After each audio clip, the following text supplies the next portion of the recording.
चाहे कुछ भी हो, सामने धुंध हो, बादल हो, पर्वत हो या परिस्थिति, उन्हें उलांघ कर, तोड़कर निरंतर आगे बढ़ना, यही तो जिंदगी है। आगे बढ़ने के लिए हम अपने आसपास सहारा ढूंढते हैं। इसीलिए कभी लड़खड़ाए या गिरे तो ये सहारे हमें थाम ले। विश्लेषण करें तो पाएंगे कोई मंदिर की मूरत में, कोई अपना गहरा रिश्ते, सपने में आने वाली कोई परदेसी जिंदगी को बेहतर ढंग से चलाने में मदद कर सके। कोई अन्य हमारा सहारा बनता है। जिंदगी के हर मोड़ पर मिलने वाले से हम अपनी आस, अपनी कामनाएं पूर्ण करने की इच्छा रखते हैं। उसी को अपना सहारा मानकर उस पर पूर्ण विश्वास कर लेते हैं। लेकिन इतिहास और सदा गतिशील समय गवाह है कि ऐसे सहारे विश्वास की कसौटी पर मुश्किल ही खरे उतरते हैं।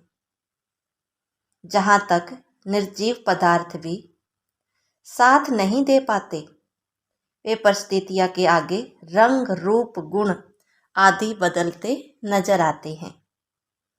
यदि हम इनके खरा न उतरने के कारण समझने का प्रयत्न करें तो यह तथ्य स्पष्ट होता है कि इनकी भी तो अपनी जिंदगी है। आगे बढ़ने की ललक को ये भी तो लिए हुए हैं।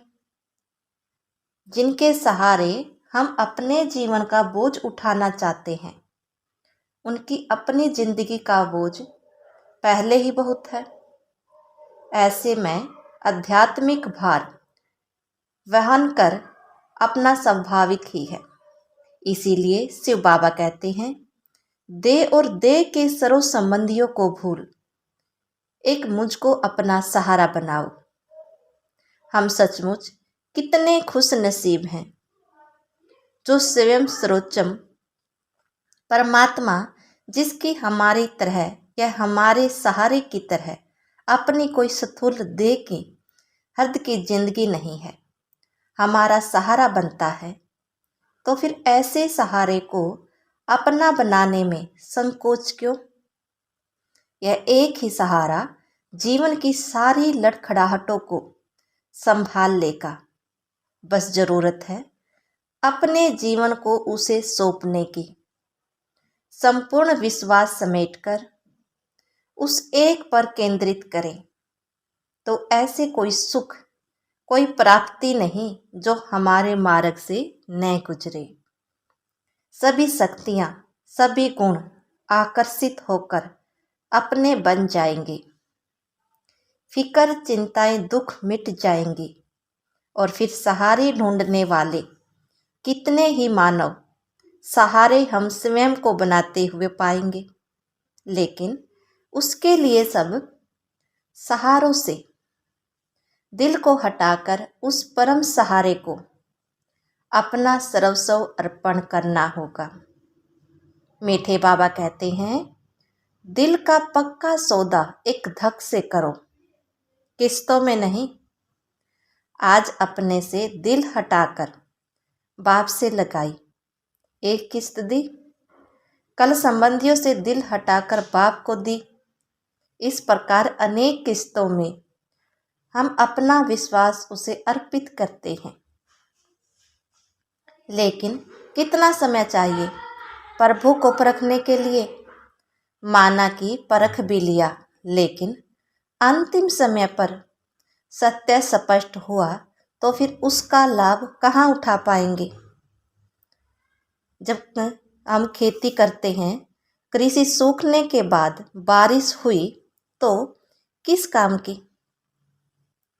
दृढ़ता के साथ तुरंत निर्णय लेना होगा कि कैसा हो जीवन, सदा खुशहाल जीवन या फिर कभी कभी वाला।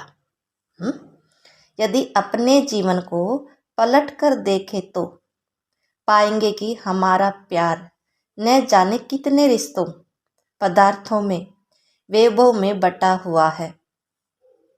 जब हमने अपने प्यार के इतने हिस्से कर दिए तो खुशियाँ और प्यार भी अनेक टुकड़ों में मिलते हैं, जो जीवन को पूर्ण सुख देने में असमर्थ होते हैं।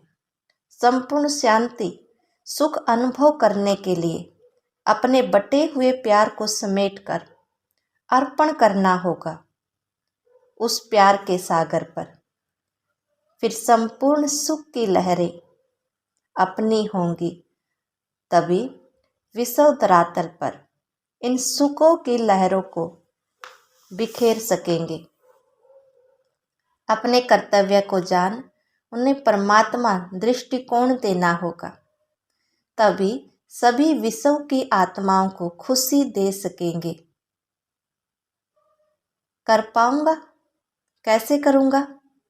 यह सब वह स्वयं सम्मुख आकर सिखाते हैं। खुद परमात्मा, खुद भगवान आकर हमको सिखाते हैं और सिखा रहे हैं। जरूरत है बस उस पर अपनी संपूर्ण निष्ठा रख, अपनी अक्षमता पर विश्वास कर, उस अपरिवर्तनीय को अपने परिवर्तन की जिम्मेवारी सौंप, उसकी सर्व आज्ञाओं का पालन करने की। फिर न जाने कितने भटकते हुए लोगों को आप जैसा मूल्यवान सहारा मिल जाएगा। फिर प्रसन्नचित होकर वे खुशियों के दीपक जलाएंगे, नाचेंगे, गाएंगे कि हमें हमारा सहारे मिल गए, भटकन खत्म हो गई। सबके सुरों में खुशियों का राग होगा, वातावरण में आनंद के हिलोरे होंगे। सचमुच कितना सुखद होगा वो क्षण, जब हम संपूर्णता की मंजिल को पाकर सबको मुक्ति, जीवन मुक्ति प्रदान कर एक नया युग शुरू कर रहे होंगे। एक दूसरे को नव युग की बधाई देते हुए उस सुधार का अमूल्य आभार प्रकट कर रहे होंगे। तो आइए अपने जीवन को सौंप दीजिए उसको और विश्वास कीजिए कि उससे सुंदर रूप आपके जीवन का कोई और हो नहीं सकता।